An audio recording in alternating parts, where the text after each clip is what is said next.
Hi, I'm Dustin Abbott, and I'm here today to give you part two of my two-part review of the Fujinon 56mm F1.2 lens. This is a lens for Fuji's X mount and XF lens, and so as a result, it is designed for APS-C mirrorless. And in our first episode, if you missed that, I would recommend that you take a look at that. But in that first part, we looked at the build and the design, the features that are here, the features that aren't here.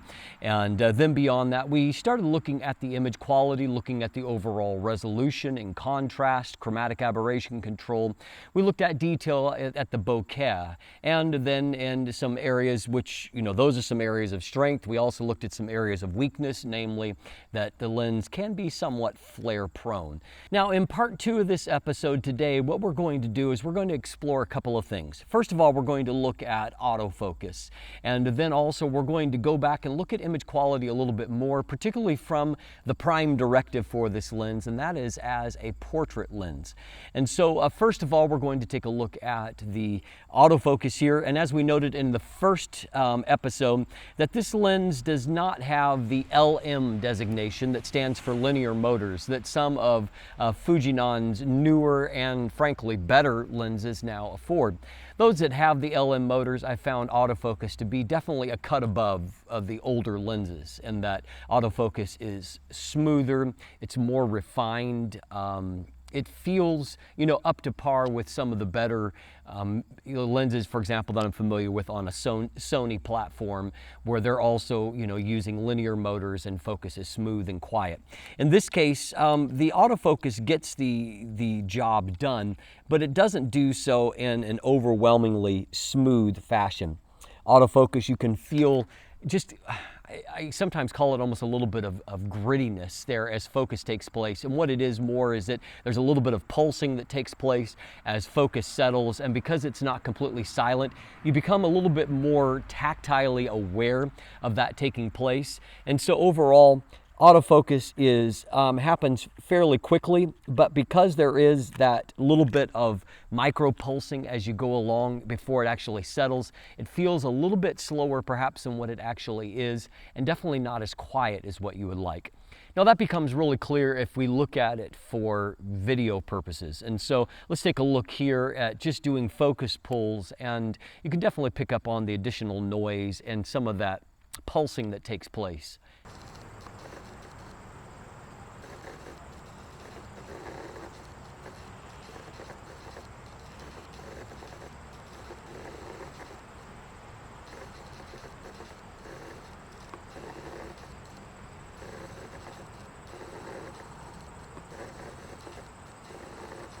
So as you can see, if you've watched these kind of tests before, you're familiar with my channel. I often do things like this, and that's definitely not the best result that we have seen. And so maybe some of the age of the focus motors shows up when it comes to that. And so if you're a video shooter and you're wanting a lens to do really fantastic video AF with, it may not be your top choice because of that. Now, what I also found is that if there is action taking place, even not fast action, the focus motor isn't great at keeping up with action. And so let's take a look at this segment for a moment in what I would call a pretty mild area of trying to track a little bit of action. Autofocus gets the job done for, portraits and that kind of thing. But in this case, I was just tracking this dog as it moved around, not at a high rate of speed, obviously. And so I got varying results as it started to walk towards the camera here. That focus is pretty decent. That focus is only so-so, and so there's some hits and misses here as it was just walking towards me, not at a fast pace, but as it got closer, you can see that the autofocus couldn't keep up with the face and moved a little bit behind. In this case, focus is pretty good, not a very challenging scene, but still, I just found that the focus was not consistent. Here, the dog had stopped and focus is pretty good. Could be a little bit maybe forward on the face, a little better focus right here, back here on the body, but pretty good there. This case, you can see that focus just kind of shifted away, even though I was shooting with the dog pretty much in the same zone. Back in focus here, and focus is pretty good, right in time for the big yawn. Here, as he starts to move away, focus is still quite good. And finally, he stopped for a rest, and focus is just fine here. And so, again, it works fine for slow-moving results, but if there's any kind of speed involved, I don't find that the autofocus really keeps up all that well. So as you can see, it's a mixed bag, and definitely in the case where the animal moved a little bit closer and a little bit more directly towards me, I just found that focus didn't really keep up. And so definitely not necessarily a strength of the lens. At the same time, it's not to say that it's all bad here. My autofocus accuracy for my actual review, my test shots, they autofocused well. And so it's more about the type of subject that you're shooting. If you're shooting action, not a good choice. If you're just shooting general purpose stuff and portraits, as we'll see in a moment, autofocus actually works quite well. It gets the job done. It's just not the smoothest in doing it. But we'll explore that a little bit more as we also look at the image quality associated with the taking portraits. And so let's jump in and let's take a look at that. So the main purpose of this lens is for portraits, and so let's take a look at how it does. Now, at f1.2, we've kind of dealt with how that, the sharpness and the contrast is not fantastic wide open. So we can see that focus has gotten the eye as it should, and so that there is some resolution, but there's not a massive amount of detail that's rendered there. But our background, of course, is very nice and smooth. And overall, I would say that the image looks pretty decent. Just note that if at f1.2, you're not going to have a massive amount of detail to work with. Now, stopping down to f1.8, as I've done here, gives you a lot more crispness on the actual face and the textures to work with.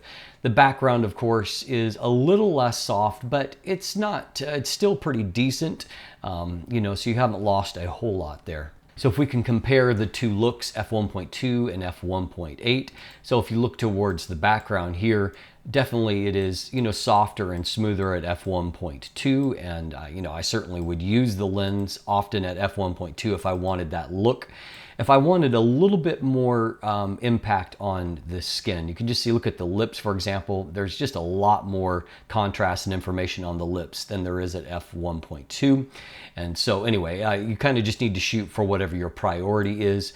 You can see there's definitely a different look beyond the subject as you start to blend into the background. So moving a little bit closer at f1.8, we can see that there really is now, very nice detail on the skin textures in the face. Look at the lips, lots of information there. And of course, as you get a little bit closer, the background blurs out a little bit more, and the background here looks very nice. Here's another at f1.8 that I've just added a little bit of a preset to, and so you can see that it's kind of raised up some of the shadows and given it a little bit creamier look. You can see though, detail is really great, skin tones look good, and background looks nice and soft. This is definitely a favorite of the portrait series of mine.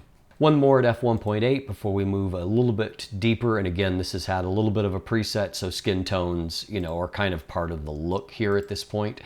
But detail looks really fantastic. I mean, look at the eyelashes there and the lips, areas that should have lots of detail. And at f1.8 into the hair, really nice contrast. It's a very nice portrait lens. Finally, let's look at a couple of f2.8. And so here, kind of a head and shoulders. Background is still quite nice and soft. That will vary depending upon how far away the background is. But now we've got tremendous amounts of detail on the face, just tons of information there. So I guess the versatility of this lens is that you can choose what you want to prioritize. You can either get massive amounts of detail, or you can get a really soft background. One final f2.8 example. Here in this mid zone on this one, it might be just a little bit busy, but overall it looks good. And the lens has obviously done a very good job with the eye detect, and so we've gotten very consistently focused results with lots of detail on the face. So a couple of takeaways that I want to highlight. Obviously, in this case, we've got a lens that functions very similarly to an 85mm on a full frame. And so it's a great portrait length. What we found as we looked at those portraits is somewhat of the dual nature of the lens that I alluded to in the first the first part of our review, and that was that you really have a choice that comes down to how you use aperture as to what you're going to prioritize with this lens. If you want a little bit more of a dreamy look, f1.2 is not super high contrast. It's got enough resolution to get the job done, but it's not particularly high contrast. But what you get out of that is you get an extremely soft, very beautiful background that, of course, a lot of people love. Then, of course, if you stop down a little bit, f1.8 range, you really start to see an uptick in your sharpness and your contrast. And so if you want more information on the face of the subject and you want to work with that, you have an option to dial it in there. And of course, there you're kind of, bridging a compromise where the background is still fairly soft, particularly if you're closer to your subject and the background's a little bit further away. If you understand that ratio, you'll know that, how soft a background is has a lot to do with that. And so then as you stop the lens on down, it becomes remarkably sharp from about f4 and particularly at f5.6 on. And so if you just want lots of detail all across the frame, that's the place to go to.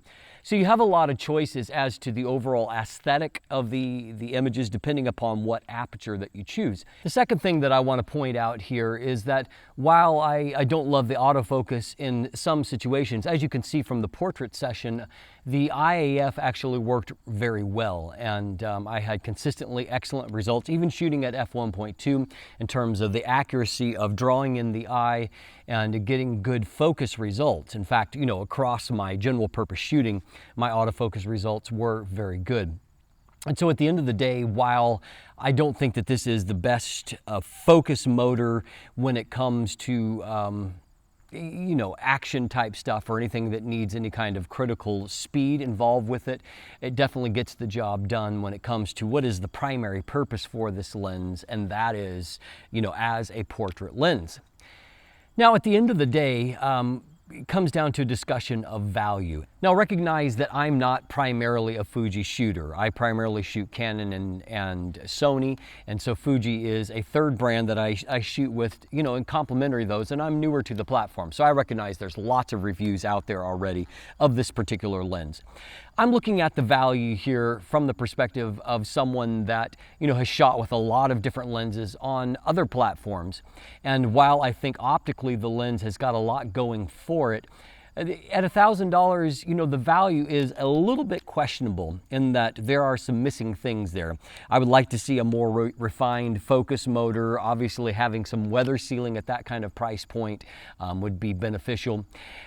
But the problem is that Fuji shooters are kind of left choosing between Fuji products because there's not a lot of third-party development for the Fuji platform. And so that leaves you with, kind of narrow options to choose from. And so within the Fuji system, you're basically making a choice based upon what your priority is. If you value that large maximum aperture and what it can do for you, it might be worth $1,000. There are alternatives with smaller maximum aperture values, and if you're not, you're not so crazy about completely blurring out the background, it may be less of a priority for you, and one of those lenses might do the job for you. End of the day, it's going to come down to your own shooting priorities, as it always does. I'm Dustin Abbott, and if you look in the description down below, you can both find a link to an image gallery with the photos that I've taken during my review period. There's also linkage there if you'd like to purchase one for yourself. Beyond that, of course, there is linkage there to follow me on social media, to become a patron, to sign up for my newsletter. And if you haven't clicked that subscribe button right here on YouTube, please do so. Thanks for watching. Have a great day.